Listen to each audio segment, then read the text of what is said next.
Welcome to the House of Truth. Today we're continuing our series on the kings, on the days of the kingdom, and we're kind of resuming from kind of where we left off last time. Last time we talked about the exile of Absalom and how the patterns that David set with it with his in how he carried out committing his adultery with Bathsheba and his plot to murder Uriah. Those same patterns all came back in the case of Amnon and Tamar and Absalom. We saw the same patterns over and over again. And what and at the end of it when David did that, he set off the domino. He's like he pushed the dominoes were set. He just pushed them over to set all these events in the play. And as a result, and so part of the chastisement that came upon him for his sin, the one that's mentioned particularly, is the murder of Uriah, is the one that God specifically mentions, is that, or say, puts more weight on. He mentions the adultery, but even that's against Uriah's wife. He set in motion all these things, and Absalom, Amnon, and after Amnon raped his sister, David should have had him executed, but couldn't do it, and because David himself was as guilty as Amnon. So Absalom took matters in his own hands and killed Amnon, avenged his sister for being raped. Well, then David just couldn't let it go. And Absalom, even when he returned from his physical exile, was still in exile. And we saw all of that took a period of about 7 years to transpire. And really the big takeaway from it, though, was the words of the wise woman of Tekoa, who said, "We all die and cannot be gathered up like water, cannot be gathered up from the, yet God makes a way to bring home his exiled." So, and that's what, and that was the big takeaway from the whole thing for us, is that way is Messiah. He didn't sweep things under the rug or ignore them or anything like David would have done. The full price for our sin was paid by Messiah, so our banishment or exile could end. And the human race has been in exile ever since they were exiled from the Garden of Eden. But our exile will end because the Lord God of Israel, the God of Abraham, Isaac, and Jacob, the God of Noah, has made a way through Messiah. Now, we're going to begin here. We're going to begin here in 2 Samuel chapter 15, verse 1 through 6, because we ended with Absalom forcing David to let him into his presence. And David kissing him, but there's no warmth to it. And we're going to see the effect that it has on Absalom. And it came to pass after this that Absalom prepared him chariots and horses, and 50 men to run before him. And Absalom rose early and stood beside the way of the gate.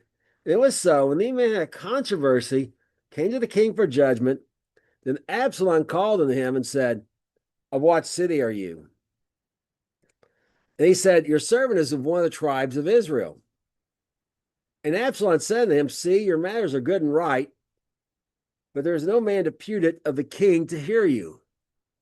And Absalom said, "Oh, the hour may judge in the land, which every man which has any suit or cause might come to me, and I would do him justice."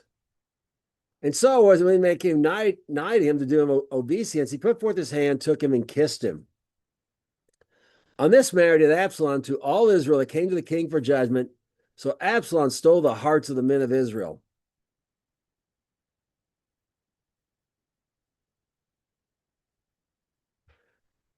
Well, there's actually quite a bit going on here, and I'm going to explain it to you. Okay, he's got these chariot horses and these men that run before him. right away, he's made this plan, and we'll see this plans perhaps took a little while for him to come to this point. But he has a plot here. What we're talking about today is the plot of Absalom. Since David, he was the heir apparent, at least in his mind, perhaps the oldest of David's children. It's not necessarily clear, at least at this moment. I can't remember. I don't remember it being clear who was oldest. But he was good. We saw last week he was very good looking. No blemishes on him from the top of his head to the bottom to the soles of his feet. I mean, he was just a perfection of beauty. And everyone loved him for that beauty because the God looks in the outward on the inward, but man looks in the outward. And he knows David, he's not going to be made the king afterwards. So he's just going to take matters in his own hands and become king and position himself to be king, to take over the kingdom. And that's the significance of the horse and the 50 men running before him. But now he realized he can't he's got a better plan than just run out and declare himself king. He's going to win the people over first. So he's saying by the city, he's saying by the gate of the city, or the gate into not necessarily the whole city of Jerusalem, but Zion, where the king is, and telling the people basically that the king hasn't appointed anyone deputed, like we get the word deputized from, to hear you. That there's no one to hear. That there's no one to hear their case. And then he goes on to further to imply that tells every one of them, I would decide in your case if I was judge. That's what he's meaning here. And notice when they do him, he puts forth his hand, took him and kissed him. And did that exactly what happened with Absalom. He did obeisance to David. David took his hand, they took him and kissed him. Absalom feels David wasn't sincere, and perhaps it's true. And Absalom's not sincere as well. Like father, like son here. Well, Absalom's first part of his plot is to get the heart of the people on his side. They already like him because he's good looking, but now every one of them thinks whatever they think is right, Absalom's in agreement with them. And the king doesn't care, and also the king is no one's deputed of the king to hear you. The king doesn't want to hear their case. He doesn't care about them. So it's a double whammy for David in Absalom's plot here. Now in 2 Samuel 15, verse 7 through 9, we continue on and we read about the next part of this plot. And it came to pass after 40 years that Absalom said to the king, I pray you, let me go and pay my vow, which I have vowed to the Lord in Hebron. For your servant vowed a vow while I was at Geshur in Syria, saying, if the Lord bring me again to Jerusalem, then I will serve the Lord. The king said to him, go in peace. So he arose and went to Hebron.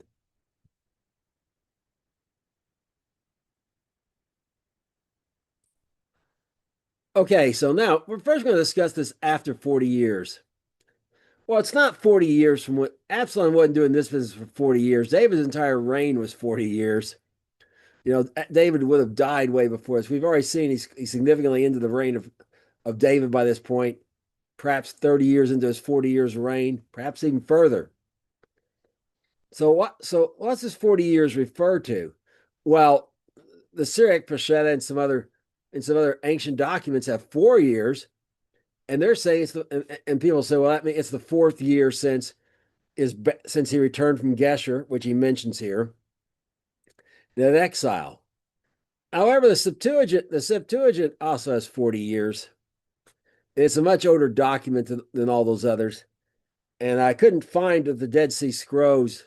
The Dead Sea, perhaps they don't even have this passage. They don't have all the Bible. It's not found in the Dead Sea Scrolls, but or if they did it, they didn't disagree with it, because there's really not much disagreement between the Dead Sea Scrolls and the Septuagint. I mean, practically zero. So 40 years is probably actually really correct. However, it could mean 40, that 40 and 4 could both mean the same thing. It could be 40 years of Absalom's life when Absalom turned 40. Well, we don't know what when he was born in David's reign, and we don't know exactly where in that 40-year span of David's reign these events are occurring. So that's a possibility. The 4 years, even though it's not what it means here, could also be true. But it could also mean 40 years after David was anointed king.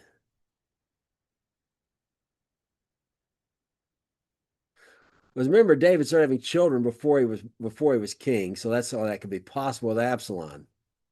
Absalom's, if not the oldest child, one of them. And David was anointed. We don't know exactly when he's anointed king. It's implied by the law that God gave Moses when you're 20 years old, you're supposed to go in the army. He didn't go. It's implied he wasn't there, but he's old enough that he's interested in marrying the king's daughter. So if he was 19 and a half, just a little under our military age here, when he was anointed king. Also, was anointed king sometime between then and when he actually fought Goliath. There was a gap between them as well.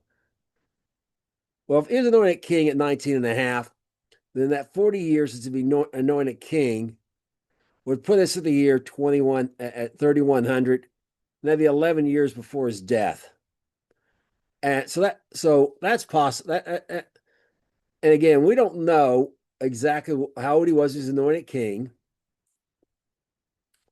We know he wasn't born till the 10th year of the reign of Saul. Okay, we know that from how long Saul's reign was and how David was when he died. Okay, or how old he was when he became king. He was 30 years old. It tells us explicitly he's 30 years old.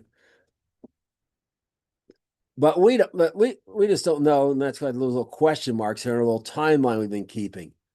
So this 40 years again could mean the 40th year of Absalom's life, entirely possible. David had him, I believe he was born before David became king. The 40th, it could mean as some of those other ancient texts have four, when they say it refers to Absalom, it could be 2 more years after David's kiss. And he's been plotting this for 2 years. That's possible. And it could be, but it's most likely 40 years after David was anointed is perhaps the most likely scenario. But all three of those are possible. But what's not possible is it means that Absalom plot this for 40 years after. Went on doing this still in the hearts for 40 years. There just isn't enough time left. There's certainly not a conflict here. And as I've been doing this, I've been showing things people say are contradictions of the Bible or whatever, and showing why they're not. And that's why it's a little trip there on the side trip on that. Now, notice at Geshur. Now, what was at Geshur? Gesher's where he went into exile for 3 years, and with his mother's with his uncle.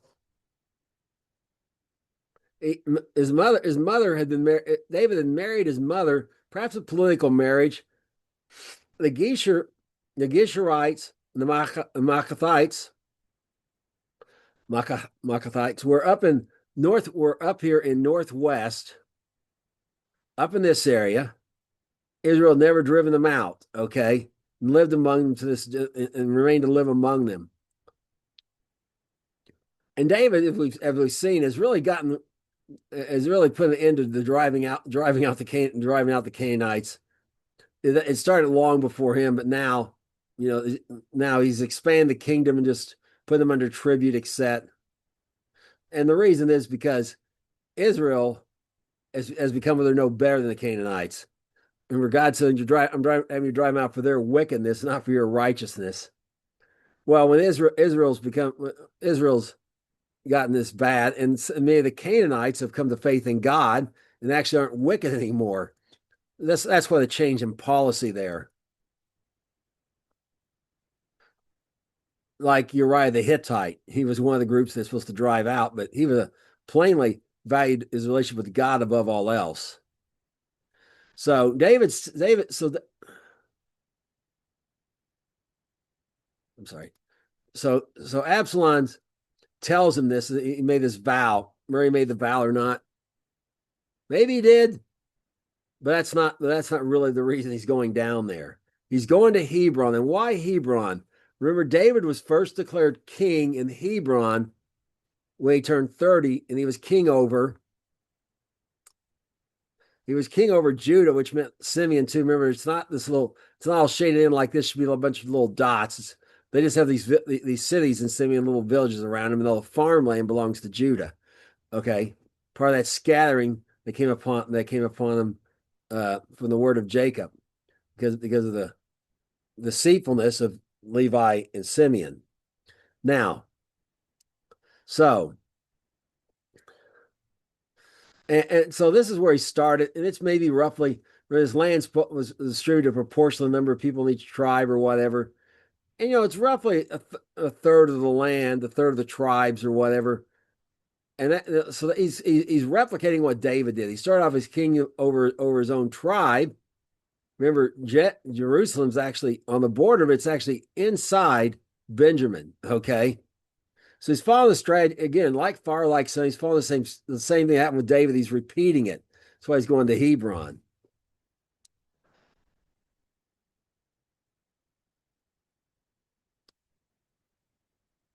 And just to put you in remembrance, Hebron's a city of refuge. It's one of the cities of the priests as well, a Levitical city. Okay.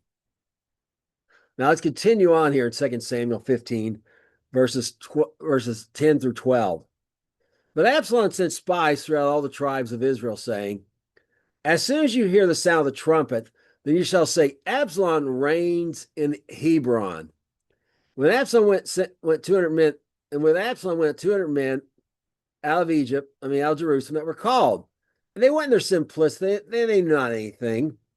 And Absalom sent for Ahithophel, the Gileonite, David's counselor from the city, even from Gilo, where he offered sacrifices. And the conspiracy was strong, and the people increased continually with Absalom. Okay, now some people do know what's going on, the spies he sent. And notice, Absalom reigns in Hebron. And again, why Hebron? Because that's where David started. And, first get Judah, then get the rest of it. That's his plot here. And it gets people involved in this who don't really know what's going on. And this is not uncommon. Crowds are stirred up. They don't really understand, what's going on. It's like when I was in the Air Force, a guy was, a friend of mine. They asked me why they want me to find one of my friends was at the communist rally, and he said, "Is that what that was?" All I knew was that it's giving away free beer. So that's kind of the same sort of thing here.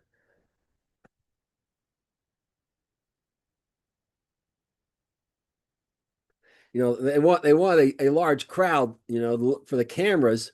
So they gave out free beer, and people showed up, and it worked. But most of them didn't really know what was really going on.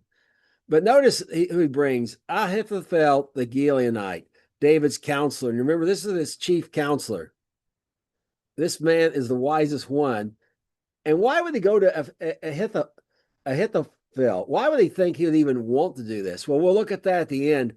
What motivates Ahithophel to get involved in this conspiracy? But there's a very, very good reason for it. And again, we'll show at the end exactly why Ahithophel joins this rebellion and betrays David. And as people increase continually with Absalom, he's getting more of them.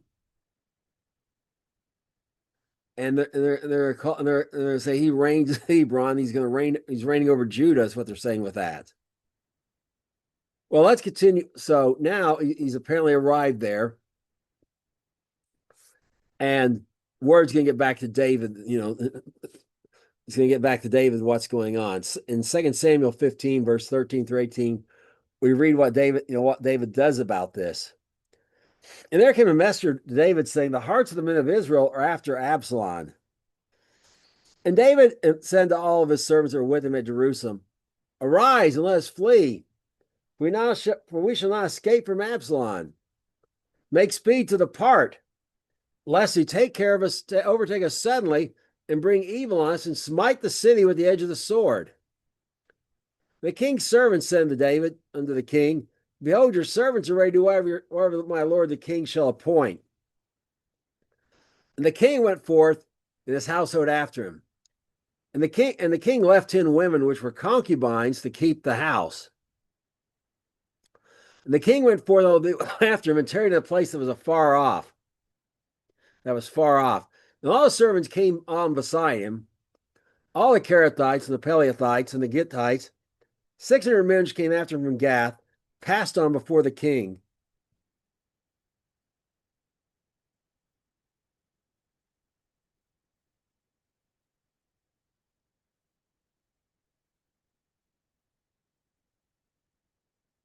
Okay, so David realizes right away the hearts of men are after Absalom. They favor him. And so notice David has everyone leave Jerusalem. Why? Because Absalom will destroy the city just to become king. So David's first thought is to save the city of Jerusalem. He's gonna get out. He knows Absalom's gonna come. He also knows, back to our map, the Hebron here is about a half day's journey. Okay. So he knows they don't have a lot of time. They got to act quickly. So he wants them to come. He's getting everyone out of the town who's for him. Now he leaves 10 women, which are concubines. I'm going to explain concubines again. And it's actually very significant to the day's lesson. What's the difference between a concubine and a wife, and why are they sometimes used interchangeably? Okay.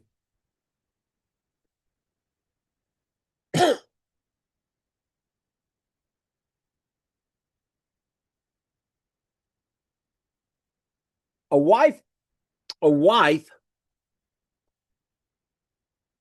a concubine is a type of wife. We can think that way. A full wife, like in the in the Arab word, means literally half wife. A full wife is one where two families are joined together by the marriage.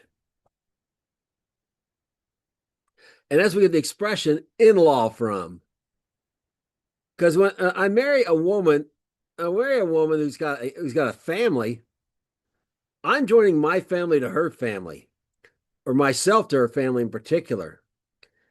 And her brothers are now considered my brothers, and so on and so forth. And like in English law, there were legal obligations people had to their brothers, to their sisters, to their mother, to their father, and so on. Well, when I married someone, I had those same obligations to their mother, their father, their brother, their sister. Hence, mother-in-law, father-in-law, sister-in-law, brother-in-law. Okay, but that's a full wife, but a half wife or a concubine. So the Chinese word means accepted ones because their children are accepted as legitimate, not as accepted as born out of wedlock. Okay, treated as if they were born out of wedlock. There's no joining of two families together. It's just a woman marrying a man. Their only obligations, his only obligations to her and her children. Her only obligations is to her husband, to the man, and the children she has. Two families are not joined together. Now, now they can move to the position of a full wife by taking on the responsibility of a wife. And that's what happened with Keturah after Sarah died. Before that, she was Abraham's concubine. After that, she was his wife. And that meant she was responsible for taking care of all of Abraham's children, not just her own, not just the ones that Abraham had given her. In particular, she was responsible for taking Sarah's place in the life of Isaac. So that's the difference here, and it's significant. It's also why sometimes concubines and wives are used interchangeably because they're half wives, as opposed to full wives. That meaning not two families are joined together, just two people are joined together.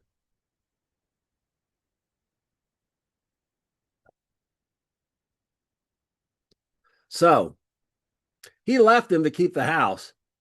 And again, they're legitimate, but they're not as high social status. Now in the law, in the law God gave Moses, the oldest one was from a concubine, still got the double portion. Okay, still got the double portion. There's the lose we discussed before. But so he left them. He left these concubines behind, and generally, and they were probably younger than the other wives too. And he left them behind to take care of the house. He obviously plans on being. He's hoping God will deliver him and bring him back home. So he wants the house and be kept in order. So they're gone now. Jerusalem's safe because he knows Absalom's only going to destroy Jerusalem to get to him. That'd be his only motivation. So now some of these groups, these people are coming with him for a moment.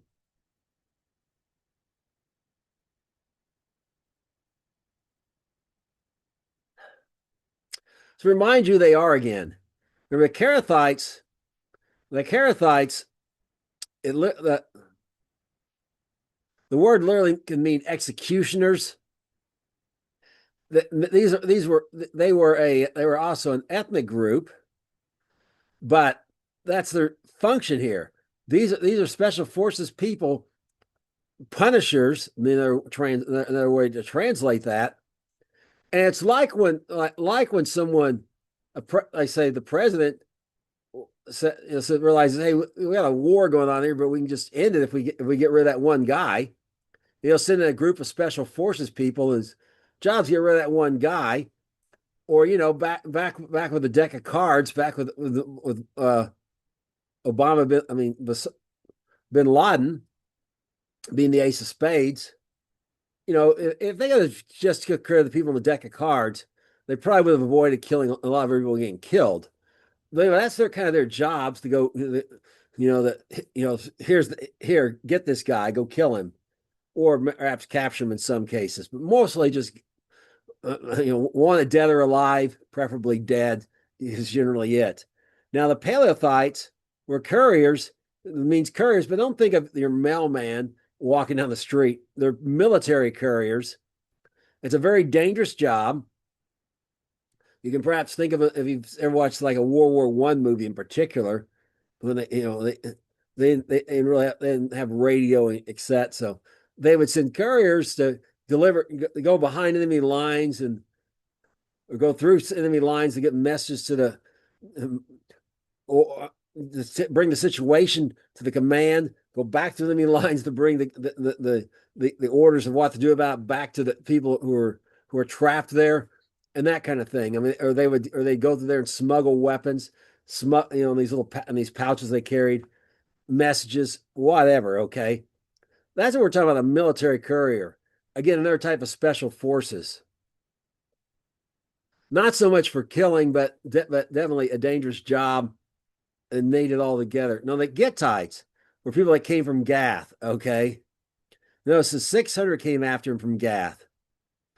Well, remember, we talked about this, that Uriah the Hittite. Remember, David had served the king, the king of Gath, for over a year and a half, about a year and a half, okay? A year and 4 months. And now these men, and there's the important thing, all these people have joined in with God. They've joined, they become worshipers of God, and they're going on with David. And these men, notice they pass on before the king. They're doing the point. In Vietnam, the point man, people took turns being point. And when you were the point man, you were the first to find a sniper, or first to be shot by a sniper, first to find a landmine, first to, and in the Vietnam situation, there also were dangerous animals people had to deal with, occasionally cobras. Dangerous snakes was the most common problem. as far as wildlife went, but there were also tigers, except but the fact of the gun probably kind of helped with that. But the point, man, was taking the most dangerous position, and that's what these men are doing. They're they will buy they will fight with their lives to buy time for David to escape if need be. Now, when we look here in Second Samuel 15, 19 through 21, we get a real feel of the loyalty of these Gittites from this one particular Gittite. Again, people from Gath, Philistines, Gentiles. All three of those groups were Gentiles, by the way, but very loyal to the king, very loyal to God.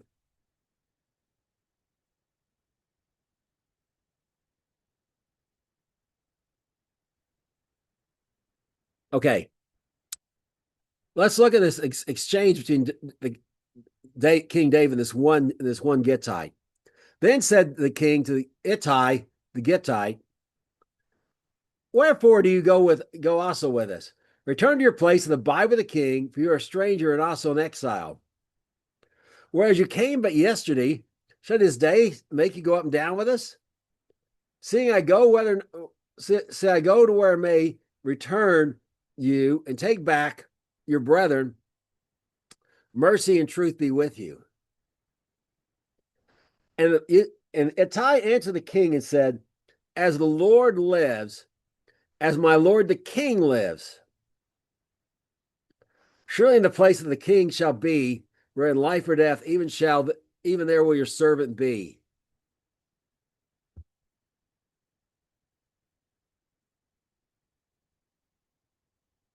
Okay, so notice this guy had just came there yesterday. He was a stranger, meaning that means he's a Gentile. Remember the rule in Exodus 12, the law, the very first law he gave out of all those laws, which he, by the way, gave over a span of 40 years. He gave this one while they were still in Egypt, how to commemorate the Exodus. And the law was this: if a man in his household were circumcised, they were no longer counted as strangers, gers, but as if they were native born.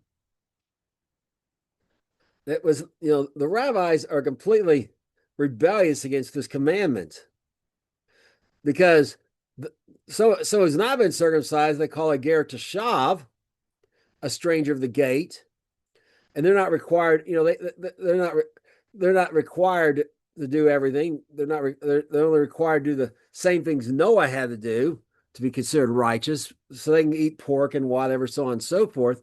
But they get circumcised, become a hoder of the law, as Shaul the Apostle Paul puts it. They're required to keep all those commandments of custom as well, but they still call them gers. They call them ger Jezidika, the righteous strangers. But the law in Exodus 12 says they are no longer strangers at all. They're counted as if they were native born, which is why John the Baptist said, that God could raise up children to Abraham from the stones. Okay, there's a reference to the Gentiles. The Jews consider that equally likely.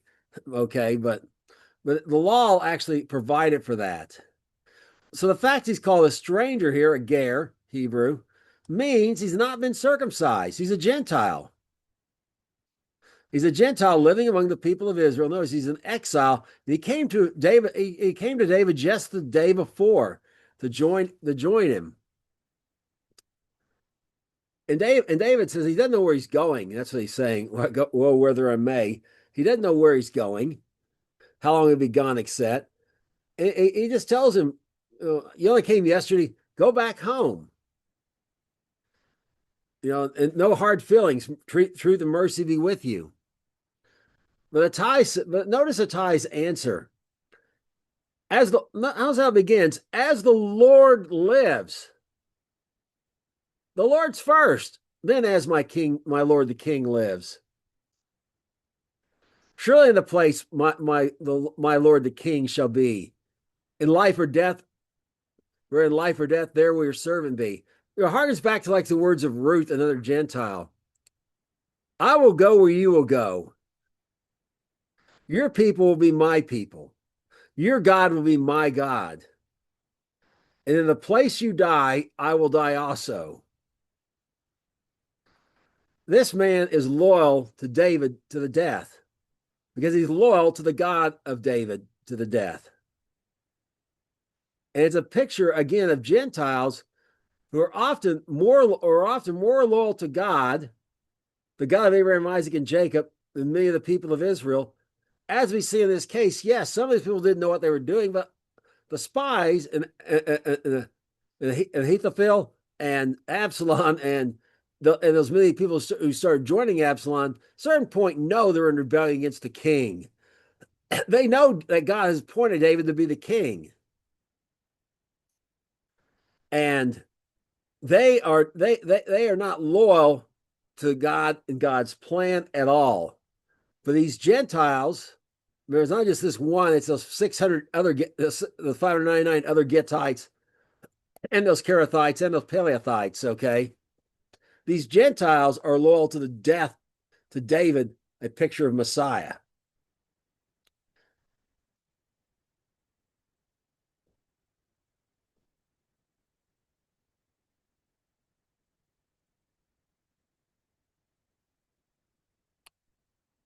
Okay, let's continue on here in 2 Samuel 15, verse 22 through 24.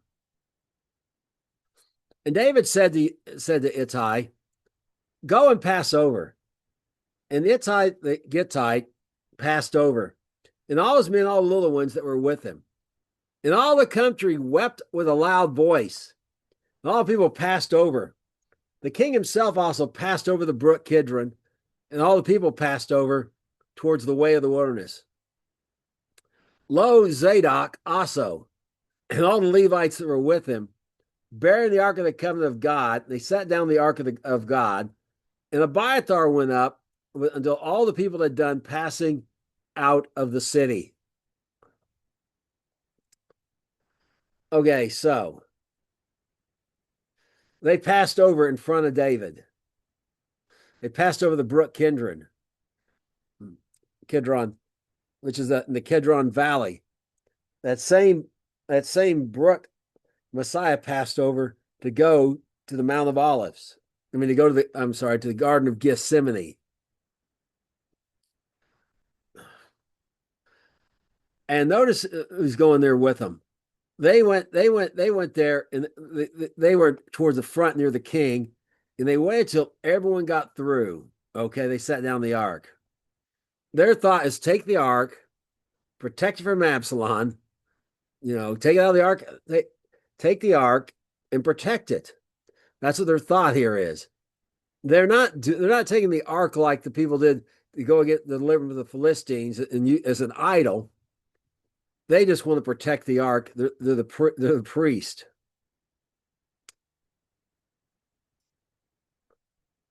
Now we continue on in 2 Samuel 15, verse 25 to 29, and we read the following. The king said to Zadok, carry back the ark of God into the city. If I find favor in the eyes of the Lord, he'll bring me again and show me both it and his habitation. But if he thus say, I have no delight in you, behold, here I am. Let him do to me as good seems good to him.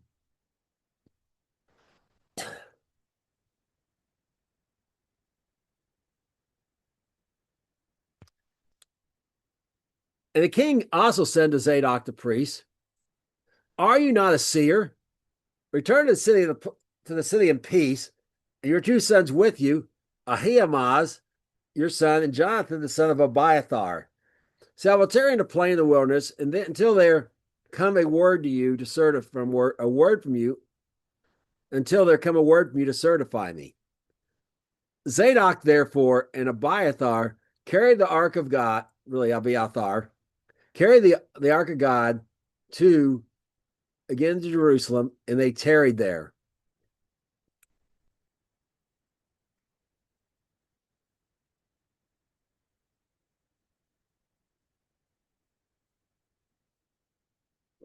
Okay, so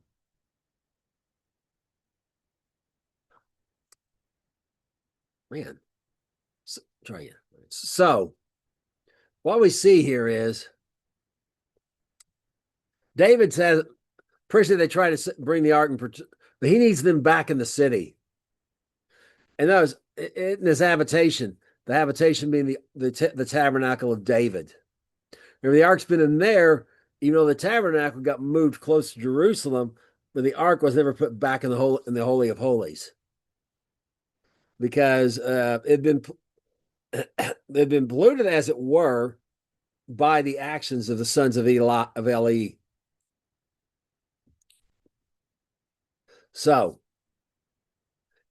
or Eli's and Eli, the sons of Eli. I said that right now. Anyways, so he's saying the Lord, he's hoping the Lord will bring him back, but he's submitting himself to the will of the Lord, whatever that is. Now, are you a seer? That's not a seer, a prophet, someone that sees visions from God or dreams. So he wants them to go back, and so they can bring news to him. So they do that, and they wait there.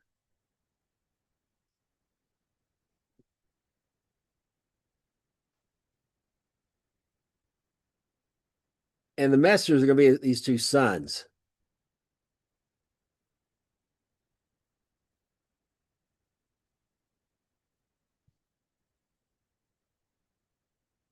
Second Samuel 15, verses 31 through 31, we read the following. And David went up by the ascent of Mount Olivet, and went up as he wept, and had his head covered, and he went barefoot. And all the people that were with him covered every man his head, and they went up weeping as they went up. And one told David, saying, Ahithophel is among the conspirators with Absalom. And David said, O Lord, I pray you, turn the counsel of Ahithophel into foolishness. I mean, really, it's like, oh Lord, I pray you, turn the counsel of Ahithophel into foolishness. David is distressed by this.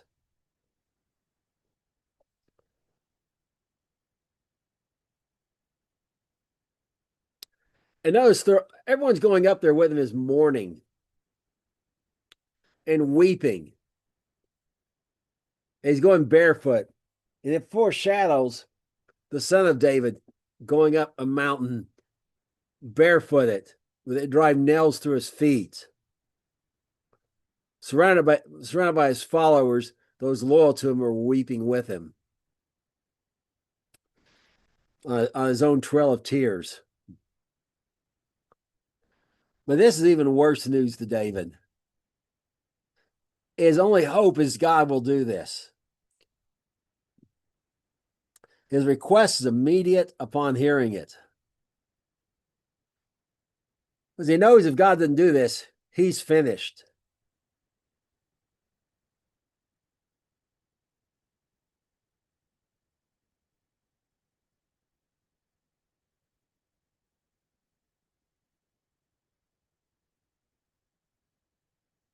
We'll continue on 2 Samuel 15, verse 32 through 37.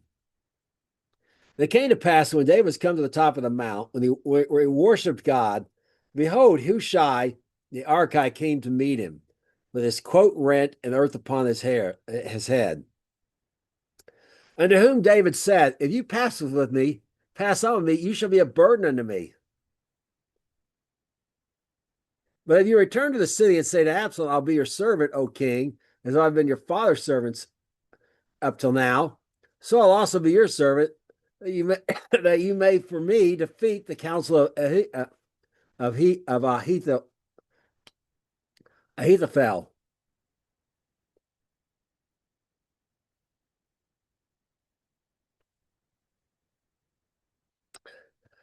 And has you not there with you Zadok and Abiathar the priest? Therefore, what's everything you shall hear out of the king's house, you shall tell it to Zadok and Abiathar the priest. Behold, they have there with them their two sons, Ahimaaz, Zadok's son, and Jonathan, Abiathar's son. And by them you shall send me everything that you can hear. So Hushai, David's friend, came to the city, and Absalom came into Jerusalem. Okay. Now, remember this Hushai. He's the friend. He's the king's companion. We looked at the government of David. As we explained, it's the idea. This is a predecessor of court jesters and the like. He's there. He's there. David have someone he's got to be able to keep secrets. Someone for David to just vent with or talk with or think out loud around. Someone who will try to bring the king up when he's down, perhaps with humor. And they'll understand that, like court jesters, some later people call them fools. They understand what an important position this was and how attached the kings were to him.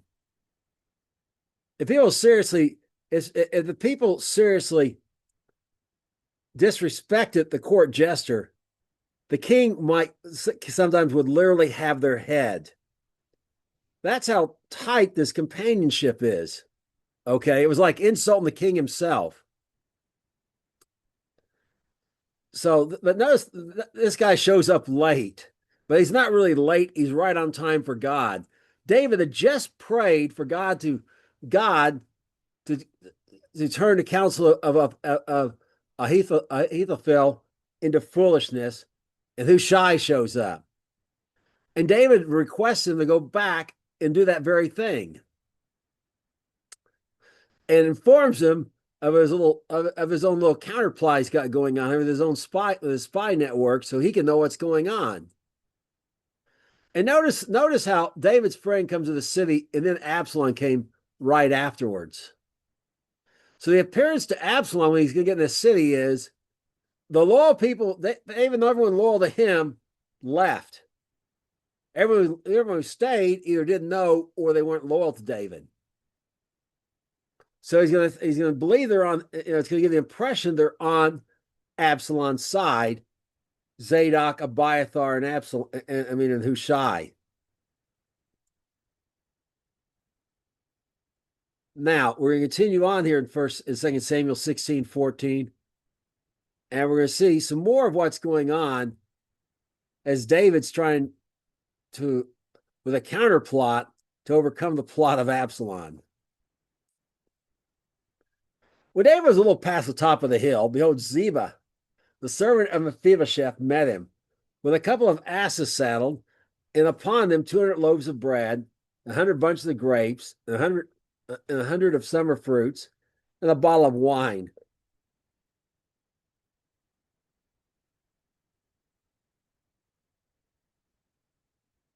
The king said to Ziba, What mean you by these?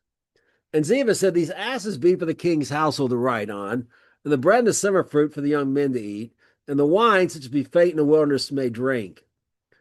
And the king said, Where is your master's son? And Ziba said to the king, Behold, he abides at Jerusalem. For he said, Today the house of Israel shall the house of Israel restore me the kingdom of my father. Then said the king to Ziba, Behold, all that pertains unto Mephibosheth, all yours are all that pertain to Mephibosheth. And Ziba said, I humbly beseech you, that if I find grace in your sight, my lord, O king.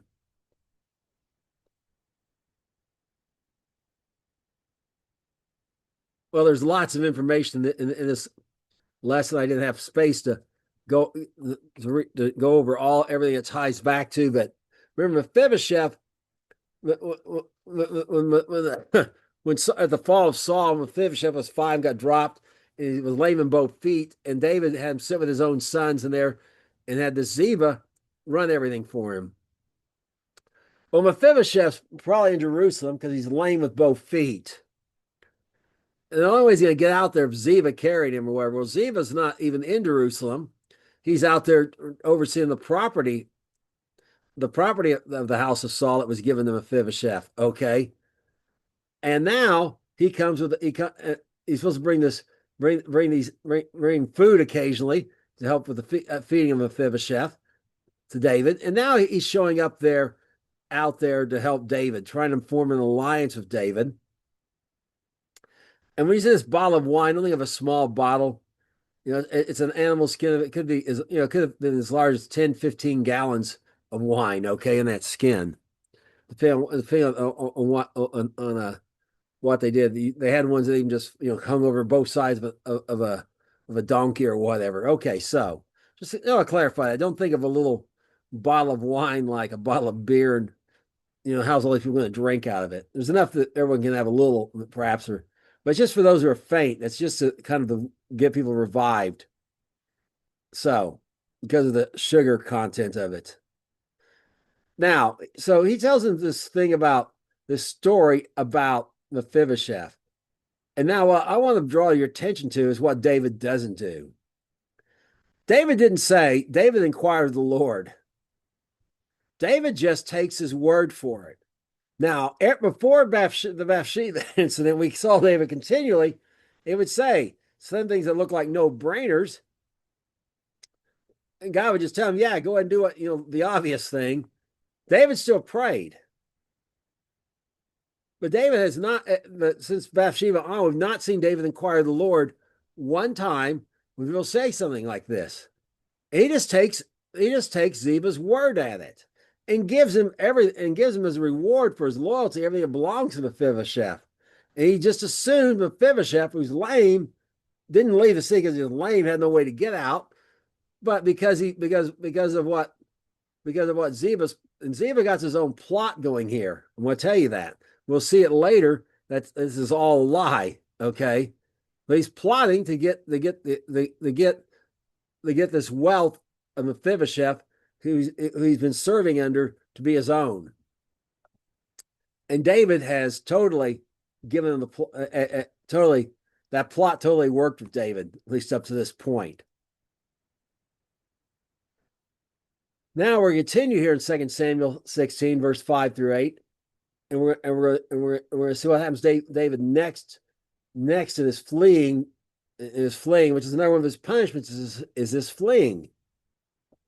And when David came to Baharim, behold, it's Baharim, I think. Baharim, behold, there came out a man of the council of the family of the house of Saul, whose name was Shimei, the son of Gera. He came forth and cursed still as he came.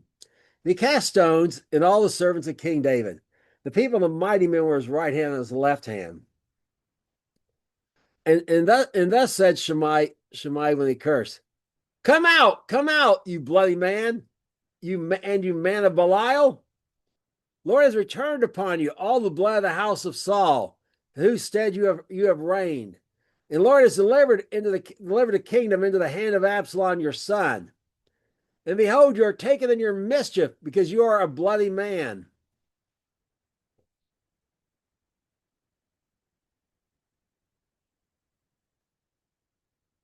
Well, first I'm going to draw your attention to here is about this man. Well, he's from the house of Saul.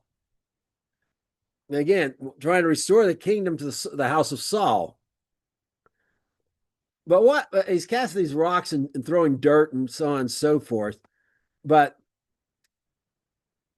notice his accusation, and notice that most of it's true, perhaps not in the way he thought. Remember this man of Belial, a man of the devil. Well, David acts like a man of the devil with regard to Uriah the Hittite. First committing adultery with his wife and then having him killed. A bloody man having Uriah killed. The Lord called it, you killed him with the sword of Ammon. You may have someone else do your dirty work for you, but you're responsible. Now, what's not right it is not because all the blood of the house of Saul is being returned upon him. David did not get this by deceit or anything against the house of Saul. He tried to, even with Saul's son, to work out a deal. And Joab was deceitful in a scheme to kill the general Absalom, Abner, to kill the general, and other men killed Ishbosheth, Saul's son that reigned after him, and David had him executed. Okay, David's completely innocent of any blood in the house of Saul. Could have killed Saul twice, didn't. but he's not innocent of the blood of Absalom. And the Lord has delivered the kingdom. This plot has brought out this plot of Absalom to bring mischief on David for the mischief he brought to Uriah the Hittite. It not matter that David was a Jew and Uriah was a Gentile. God has is no respecter of persons. He regards no one, no man, no man's person, as the Torah says.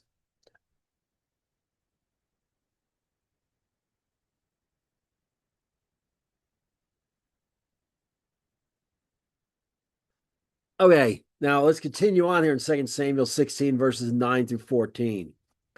Then said Abishai, the son of Zeruiah, unto the king, why should this dead dog curse the Lord, my lord the king? Let me go over, and I pray you, and take off his head.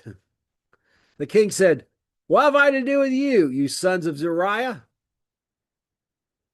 Let him curse, because the Lord has said to him, curse David. Who then shall say, wherefore have you done done so? And David said to Abishai, and to all his servants, behold, my son which came out of my bowels seeks my life. How much now more may this Benjamite do it? Let him alone, and let him curse, for the Lord has bidden him. It may be the Lord will look upon my affliction, and the Lord will requite me, will repay me good for his cursing this day. And David and his men went by the way, and Shimei went on the hillside over against him, and he cursed, he went and threw stones and cast dust. And the king and all the people were with him came weary and became weary and refreshed themselves there. Okay, Bakarum means young men, really, literally choice men, and that's the place where David's wife, Michal, well, that's where Paetel was told to go home after crying after David went to recover his wife. And we talked about that. We talked about the fact that she really was David's wife. That the marriage that Saul gave her again over to Pathel, she was married in adultery as long as she was in that marriage. And the only way for salvation and repentance was to end that marriage and return to her husband, who had not given her a bill of divorce, so that she was free to marry someone else. So so now this man here's there, and notice Zeruiah. He's the one that plotted with his brother Joab and Asahel. They provoked a war just to kill Abner the general, and Asahel was killed instead. Then later they killed Absalom, an innocent man, and how David had cursed them for their behavior. Their solution is always scheming and killing. But David recognizes this is the chastisement of the Lord, yet another punishment on him for his sins against Uriah the Hittite.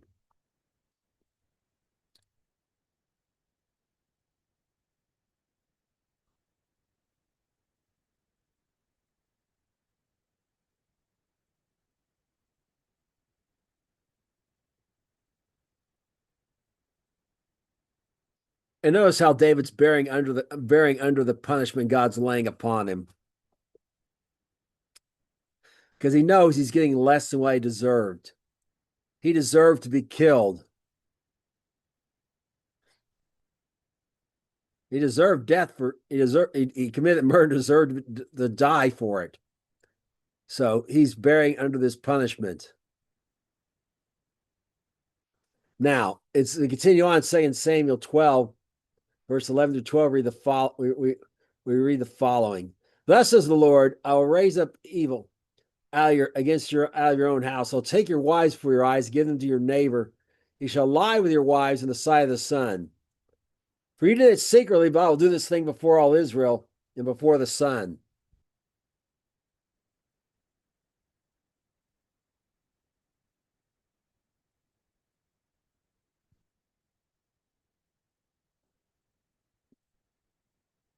Okay, so I will raise up evil. This is the words of Nathan the prophet. They didn't give him space to repent. He thought he got away with it, didn't. Nathan came and gave him this word from the Lord, and the Lord spoke through Nathan the prophet these words. And notice the evil can come out of your own house. We already saw where David said that the son of his own bowels was trying to kill him. I'm going to take your wives before your neighbor, before your eyes, and give them to your neighbor. Remember the word neighbor in Hebrew, like on the Good Samaritan. Anyone that's near you. It could even be a family member. It doesn't necessarily mean like we think of the next door neighbor, a different family except, or someone that we have some sort of relationship with that lives that's nearby. It's anyone that's near you. David was called the neighbor of Saul when he was and he was like 10 or more miles away from Saul at the time, but he was in the relative neighborhood of Saul. So he's going to come out of his own house. And notice before in the sight of the sun, David had went down in the evening time as it was getting dark, saw Bathsheba, probably really just saw her silhouette. And proceeded to do this and tried to hide the whole thing. Well, David didn't get it right in private. Now the whole wide world's going to know.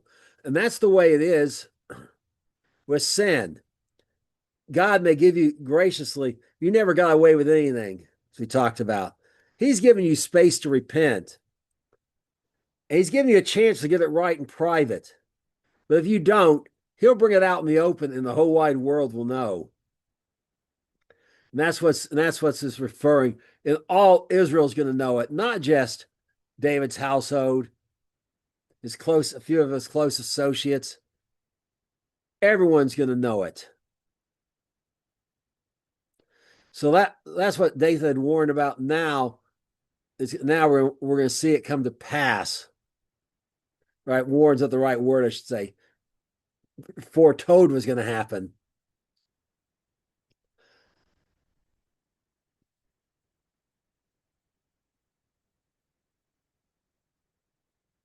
So we continue on 2 Samuel 15:16, our main passage here in verses 15 through 19. Read the following. And Absalom and all the people of Israel came to Jerusalem, and Ahithophel was with him. And it came to pass when Hushai the Archite, David's friend, was come to Absalom, that Hushai said to Absalom, God save the king! God save the king! And Hushai said and Absalom said to Hushai, is this your kindness to your friend? Why went you not out with your friend? Hushai said to Absalom, nay, but whom the Lord and his people and all the men of Israel choose, he shall I be, and with him will I abide. Now, and again, whom shall I serve? Shall I not serve in the presence of his son? As I served in your father's presence, so will I be in your presence.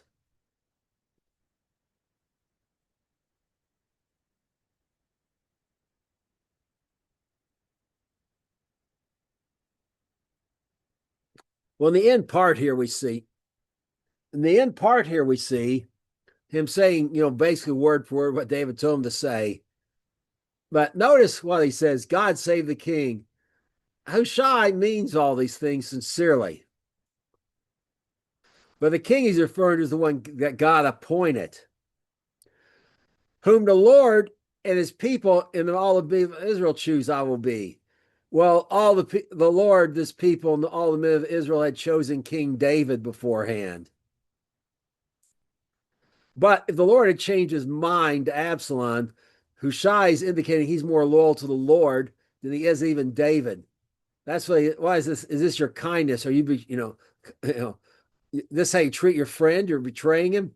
And he's saying, no, it's about the Lord. I want to serve who the Lord, I want to serve who's serving the Lord, is what he's saying. And now I helped when your father was serving the Lord. It's kind of the implication here. I'll help. Now I want to serve you and help. Should I not serve you if you're serving the Lord, as I served my father when he was serving the Lord? So Absalom is applying all this to himself. Absalom perhaps might even convince himself he's doing the will of the Lord in this, because David did not carry out the law, did not do justice concerning Amnon, and Absalom may not have just been coaxing the people and said, "I would do that. I would carry out justice." So Absalom believes these things that Hushai is really saying about David are about him.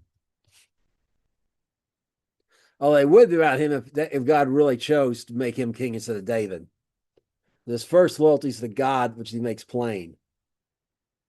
We continue on in 2 Samuel 16, verse 20 through 23, and look at Absalom's response to this and what happens next.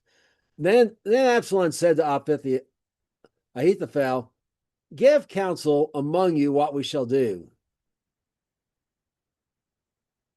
And Ahithophel said to Absalom, "Go into your father's concubines, which is left in the house, and all Israel shall hear that you are abhorred of your father.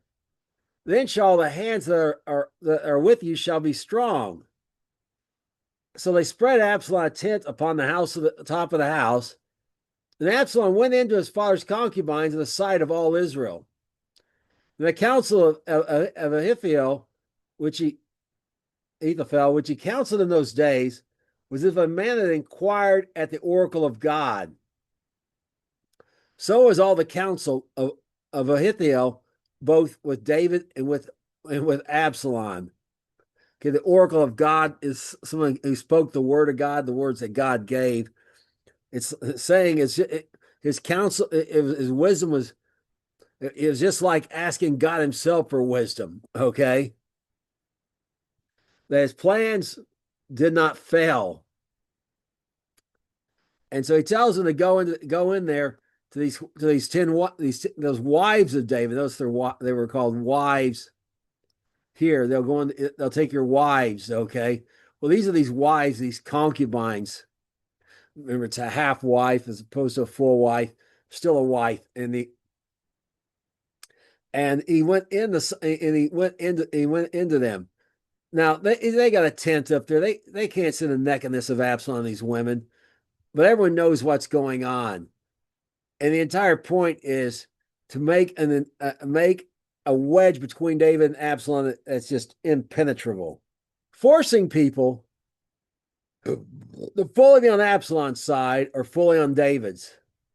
And also, as we saw, the Lord had said, "Haven't I given you the wives of your master Saul into your bosom?"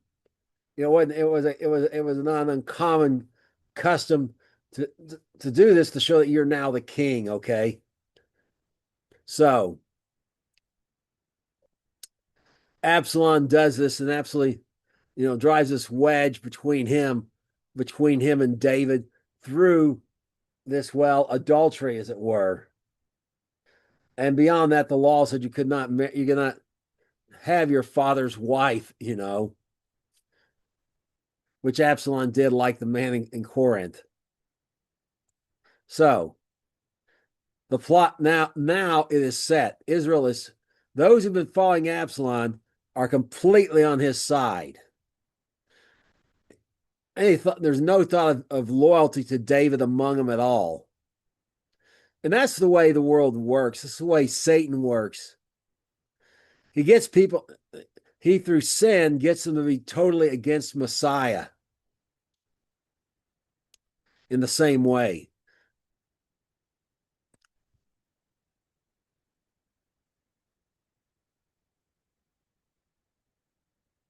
Well, now we're look at this plot.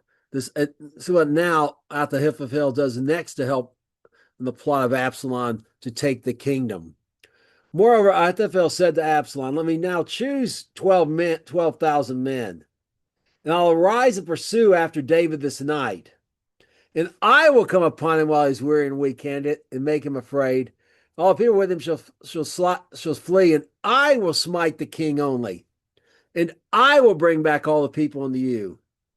The man whom you seek is as if all returned. So all the people shall be in peace. The saying pleased Absalom well and all the elders of Israel. Then said Absalom, call now Hushai the Archite also, and let us hear also likewise what he has said.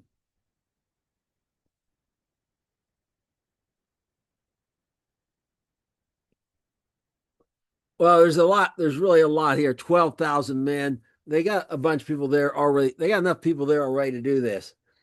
And he's suggesting just coming in with an overwhelming force, and everyone else is going to run away. And notice how personal this is. I will smite the king. And he's going to lead this, he's going to go there. He's not a general, he's a counselor, he's a diplomat, as it were. But I will smite the king only. Ahithophel personally wants to be the one to kill the king. He wants to lead this and kill the king, even though he's not a military man. And everyone's going to be in peace. And he won't have to kill anyone. No one will die except David in the entire process. And the kingdom won't be weakened. But it's an absolute brilliant plan. And this is why David had prayed for the Lord to turn the foolishness of Ahithophel, the wisdom of Ahithophel into foolishness. And God answered by sending him his friend Hushai the Archite. And it's probably from the Lord that Absalom even called and asked him to see what he had to say. But probably perhaps the formality wasn't uncommon before you made a decision to hear everyone's, even if you've already kind of made up your mind. And also Hushai is closer to David than just about anyone in the court. He was his companion and went with him everywhere. He went to him when David went to the battlefield. Hushai went out there, not quite to the field, perhaps, but to the tent near the field. Okay, went out there close. Was his constant companion. So he wants to know what he thinks because he knows David probably better than anyone else in the room. So we continue on here in 2 Samuel 17, 6 through 10, and see what Hushai's answer is. And when Hushai was come to Absalom, Absalom spake to him, saying, Ahithophel has spoken after this manner. Shall we do after saying? If not, speak you. Hushai said to Absalom, the counsel that Ahithophel has given is not good at this time. For said Hushai, you knowest your father and his men, that they be mighty men. They be chafed in their minds, the bear robbed of her whelps in the field. Their father is a man of, and your father is a man of war, and will not lodge with the people. Behold, he is now hidden in some pit or in some other place, and it'll come to pass, when some of them be overthrown at the first, whoever will hear it will say, there's a slaughter among the people that follow Absalom. And he also is valiant, whose heart is the heart of a lion, shall utterly melt. For all Israel knows that your father is a mighty man, and they that be with him are valiant men.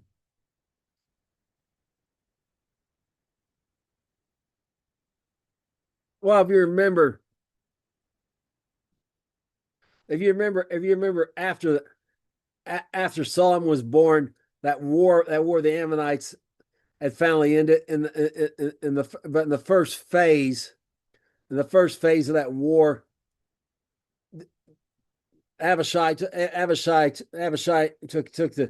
Joab took the mighty men and went against the people that the mercenaries they hired, and Abishai led the rest of the people of Israel against the Ammonites.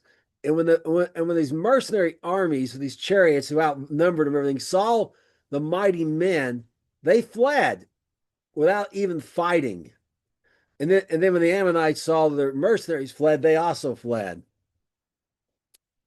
These mighty men are something to be reckoned with. No, and chafed in their mind as a bear. I mean, he's just saying they're like a bear. that's been robbed of her cubs, they're just unreasonably angry and that you can't they're angry and unreasonable. You know, and David's not going to be with the people anyways. And then they're going to ambush some of the people Absalom sends out, and that's going to make the rest of his army afraid because everyone's still because they know David and these mighty men's great exploits they did before. They all know David took out Goliath, and one of these guys took out 800 men with a spear by himself one time. And there went 300, and so on and so forth. So that's his first point is it's not good at this time. So yeah, it's a good plan, but we can't do it right away. So now what are we going to do about the fact that David's got this mighty this force that he says can take out the 12,000 that would be sin against him? Well, in 2 Samuel 17, verse 11 through 14, we read the part 2 of his counsel that's contrary to that of Ahithophel. Therefore, I counsel all Israel be generally gathered unto you from Dan to Beersheba, as the sand is by the sea for multitude, that you go to battle in your own person. So we shall come upon him in some place where he shall be found, and we shall light him upon him as dew falls on the ground. And of him and all the men that are with him, there shall be left not so much as one.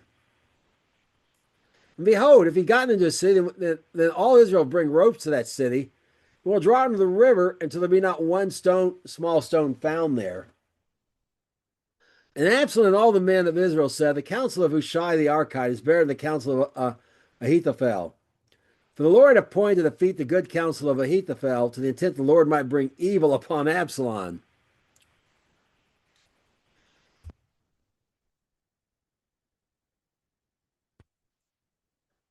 Notice the counsel of Ahithophel was good. It was really better than that of Hushai. But Hushai had all valid points. And the Lord, without doubt, bringing these things to the remembrance about David bringing down Goliath, and and the Tacknite bringing down 800 men by himself with a spear, and so on and so forth. So he's saying, gather the whole army. Well, it's going to take a week or so. Maybe they can make the call. It's still going to take 3 or 4 days for them to get down there. He's buying David a little time here for one thing with doing this. And notice, go on your own person. Don't let Ahithophel he's appealing to his ego there. Don't let Ahithophel get the people. Remember, Ahithophel is the one that killed David instead of you. And notice, and about those mighty men, they won't be a problem with this anymore, because the counsels kill them all. And notice about pulling the city. If they go into a city, we're just going to pull the whole city down, and kill everyone in the city. And they all like this plan. This is why David left Jerusalem, because they would have done the same to Jerusalem and all these innocent inhabitants who didn't know what was going on if David had stayed.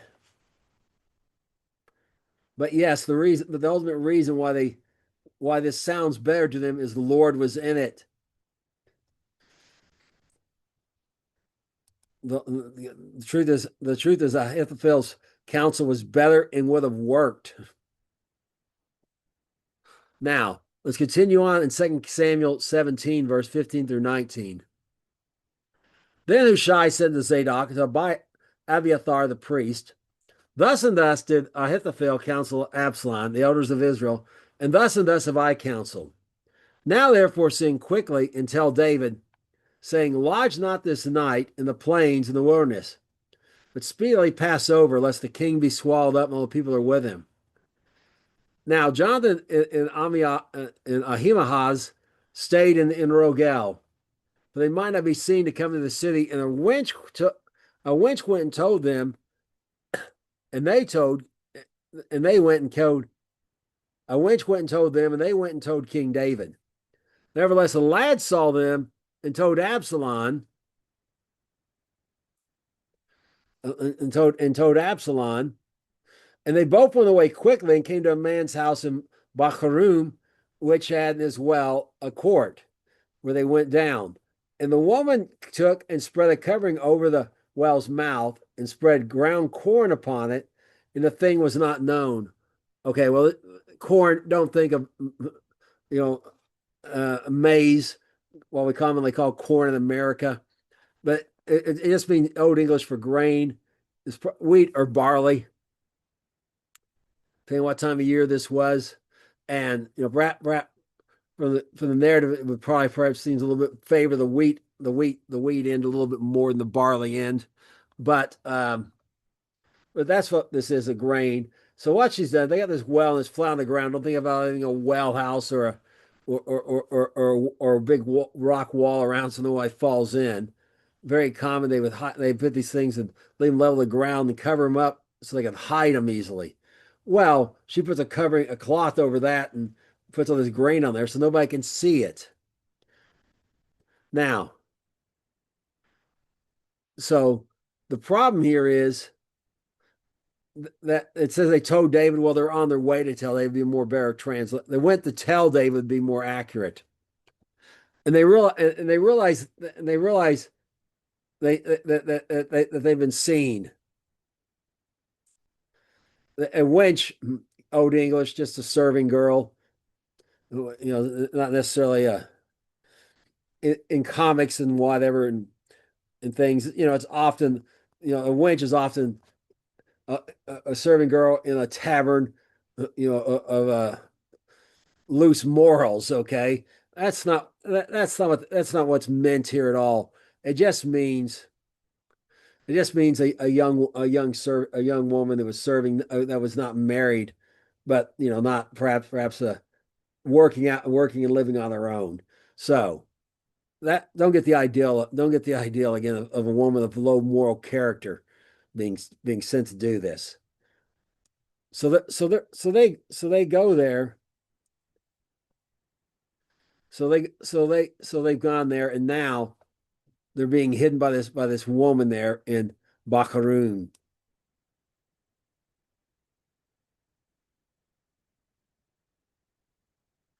Now let's continue on here in 2 Samuel 17:20 through 23. When Absalom's servants came to the woman of the house, he said, "Where is Ahimaaz and Jonathan?" And the woman said to them, "They be gone over the brook of water." And they saw and could not find them, returned to Jerusalem. They came to pass, they departed, they came out of the well and went and told King David and said to David, "Arise and pass quickly over the water, for thus has Ahithophel counseled against you." And when David arose, all the people were with him. They passed over Jordan, and by morning light there lacked not one of them that was not gone over Jordan. And when Ahithophel saw that his counsel was not followed, he saddled his ass and arose and got him home to his house and to his city, and put his house in order, and hanged himself and died, and was buried in the sepulchre of his father. Okay, if they follow the counsel of Ahithophel, well, David, David, David wouldn't. They would have done this before morning light. Okay, his counsel was to carry out this intimate plot across, this attack across David at night, give him no time to re-strength, to regather, and he knows the whole thing is doomed now because they didn't take his plan. Bill have said, well, Bill have said it was his ego, just upset that that they didn't take his advice, they took the other guy's advice. Well, that's probably happened to him before somewhere in the past, and undoubtedly, the chance to say "told you so," because people do that. You need to say that. They don't want to hear it, but you need to say it, so later there's hope they'll remember. Okay, or not. Sometimes just depends. Depends on the person. Depends on the person, really. But anyways, So he knows this plan that he knows he's got this wisdom as if he talks to the oracle of God that Absalom's plot is doomed at this point.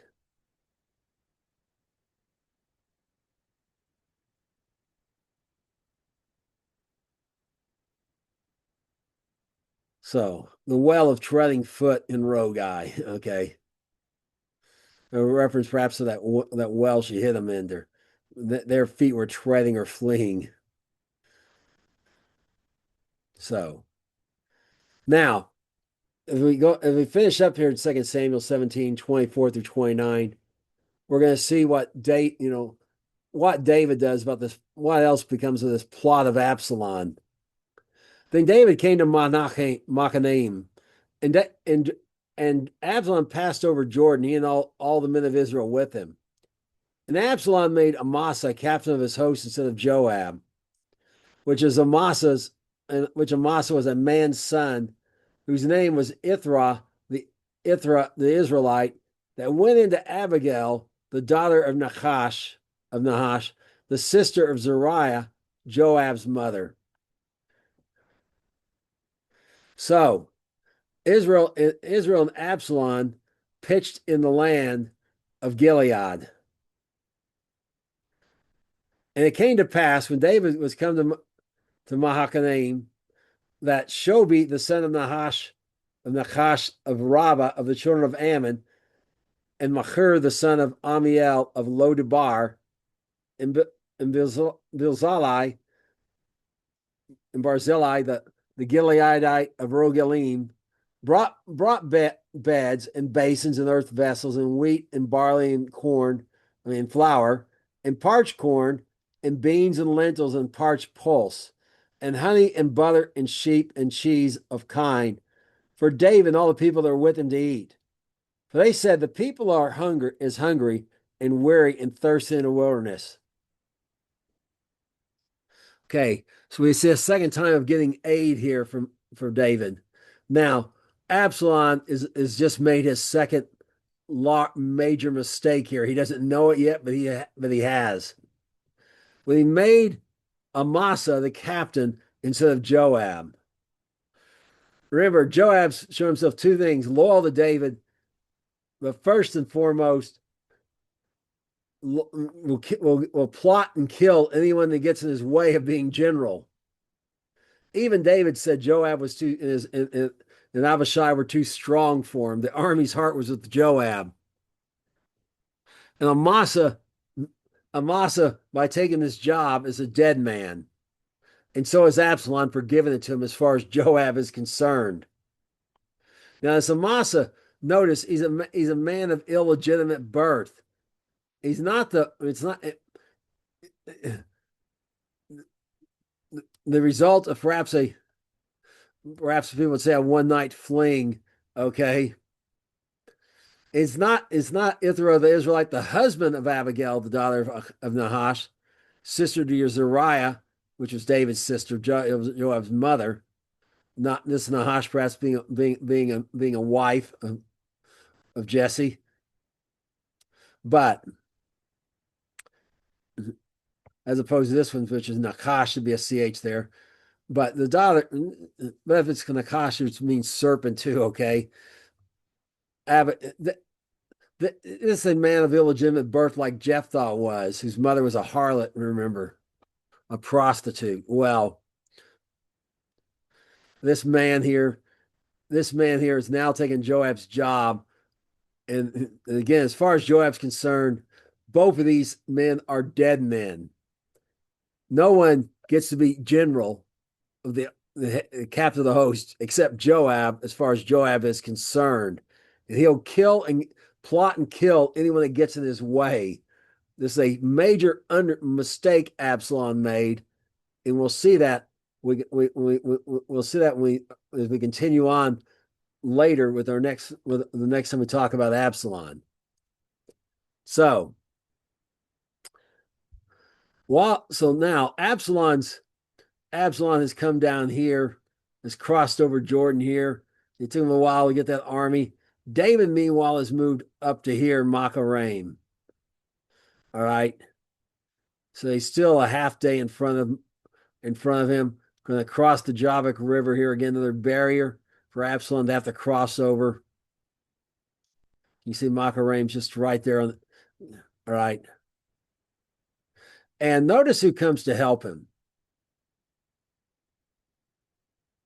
Shobi, the son of Nachash. Remember, David, Shobi, the other son of Nachash, had became king, had insulted David. Well, this one's coming to bring the people of Ammon back in David's good graces.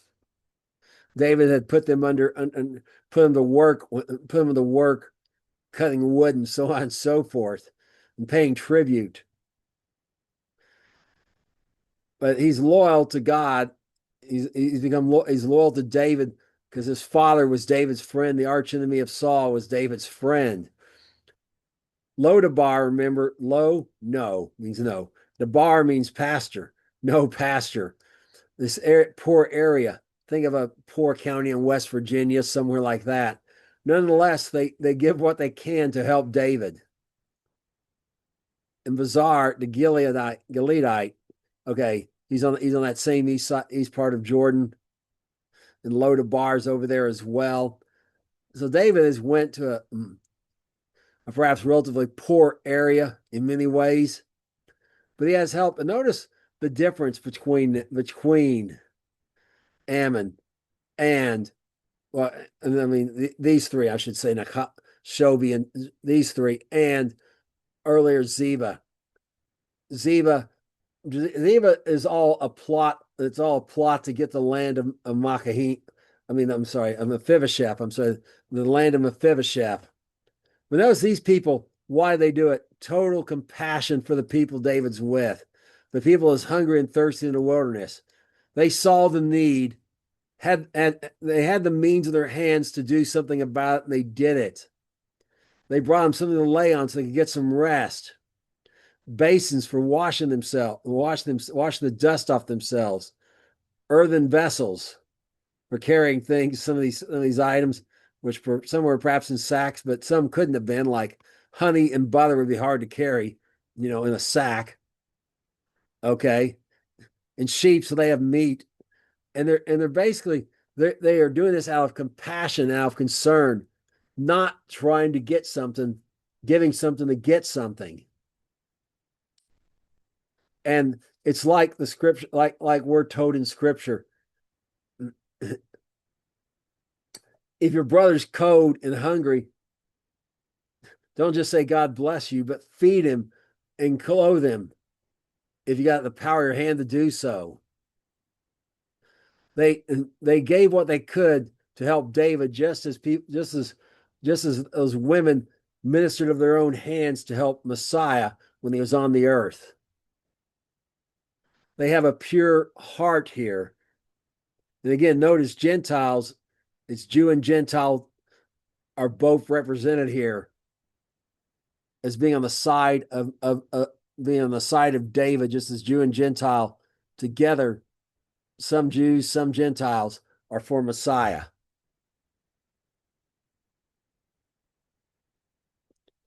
Now we're gonna explain why Ahithophel betrayed David, and why how personal is he wanted to personally kill David.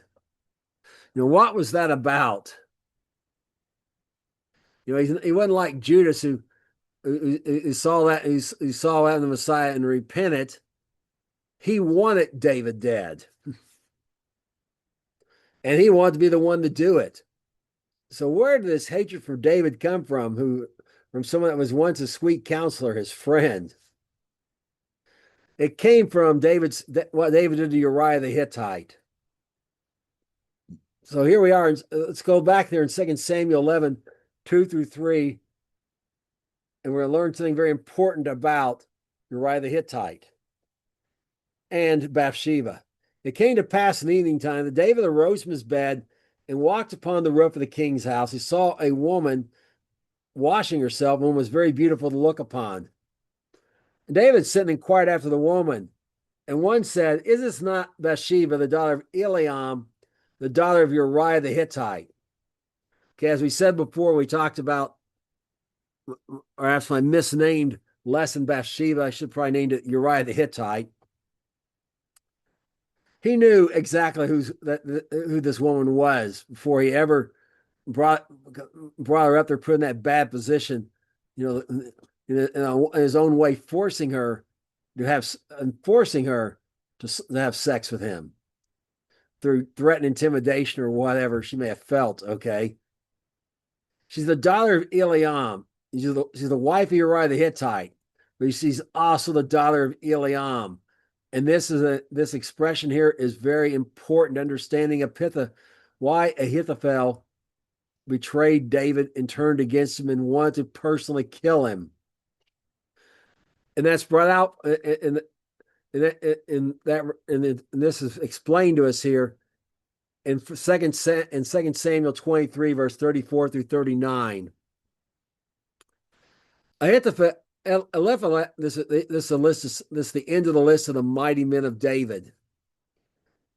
Eliphalet, the son of Ahithophel, the son of the Maacathite. Eliam, the son of Ahithophel, the Gilonite.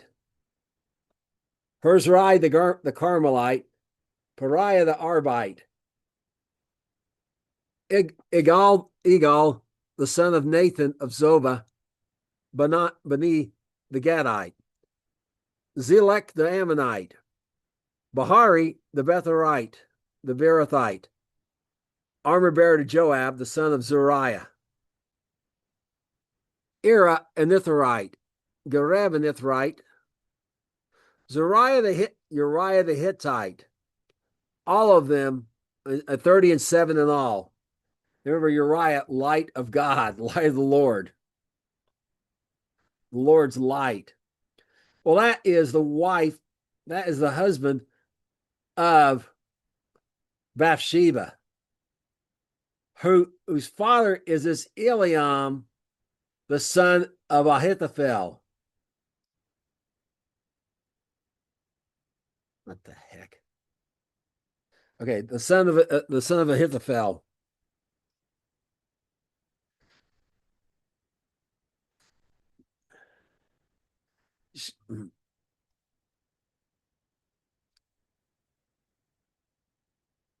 I don't know what's going on here. All right. Anyways.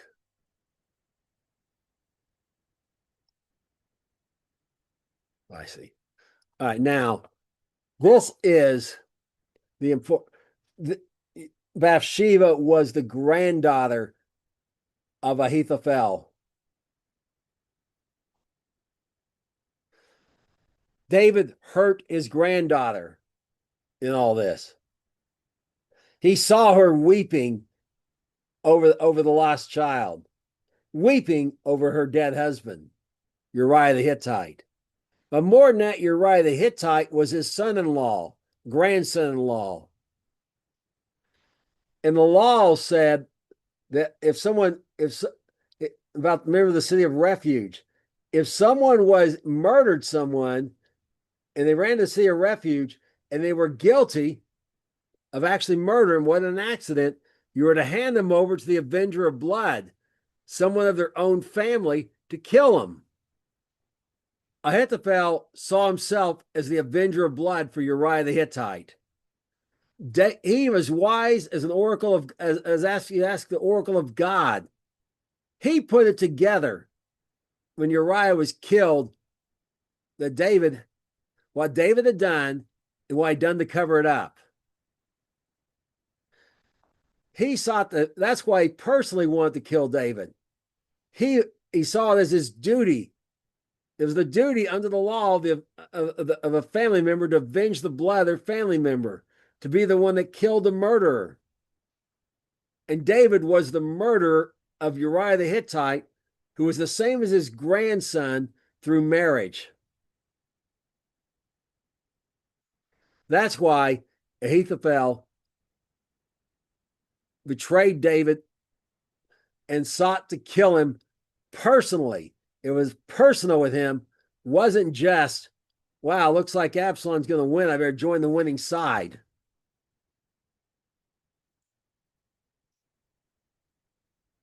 We're in there with Psalms 38.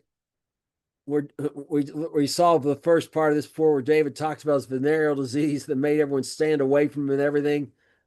Well, now in this Psalm's about these troubles that have come upon him for his adultery against Uriah the Hittite and his murder of Uriah the Hittite. And here's what here's what it says about this part we've just read today.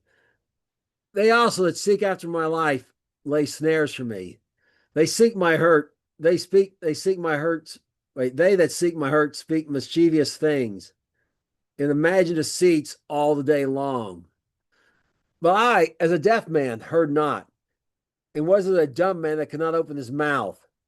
Thus I, as a man that hears, I was a man that hears not, whose mouth were no reproofs. For in thee, Lord, do I hope.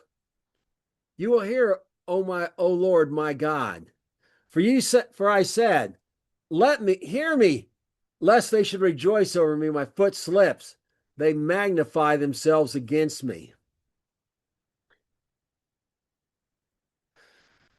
This is about the plot. This is about the plot of Uriah, and the counsel of Ahithophel, and the plot even of the plot of Ziba, and the cursing of Shimei.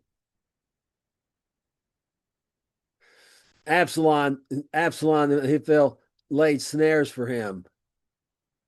They spoke mischievous things, particularly Absalom misleading the people.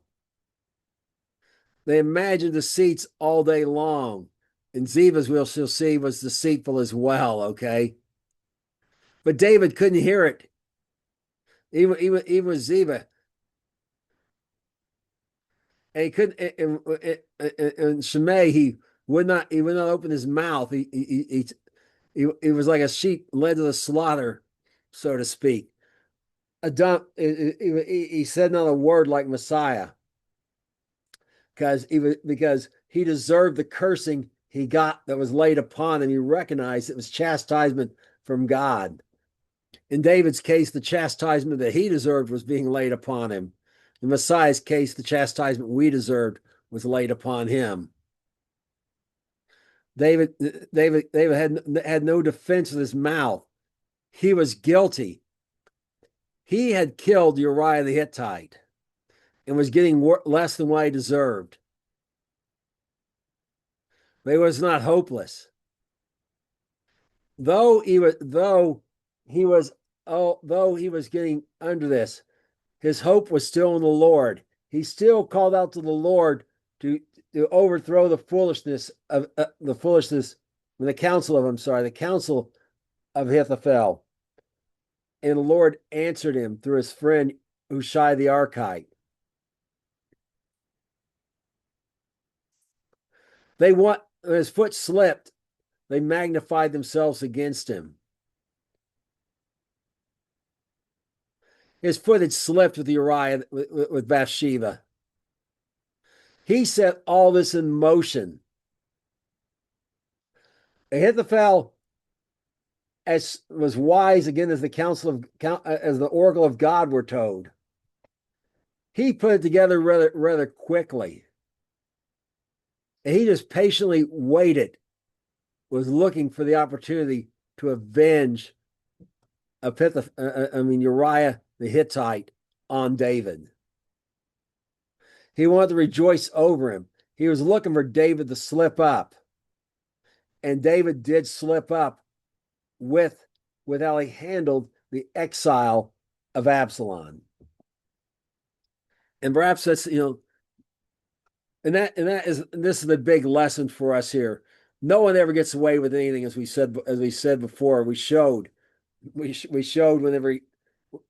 we talked about, again, Bathsheba. We call it Bathsheba, probably should call it the Uriah the Hittite. That no one ever gets away with anything. David set all this in motion, particularly the moment he had Uriah killed. The rest of this was bound to follow, and God could see it. God saw the beginning, the end from the beginning.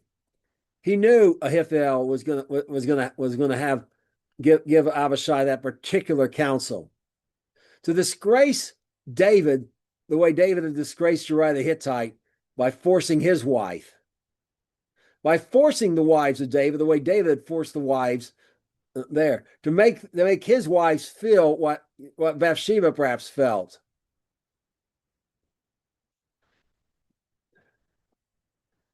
Do not sow only good things, because you are surely going to reap what you sow. But if you have done wrong, and even though there's going to be terrible consequences, you are not without hope. Place your hope in the Lord, and he will hear. If you do not give up on the Lord, he will not give up on you. That's all I have for this week. Until next week, shalom.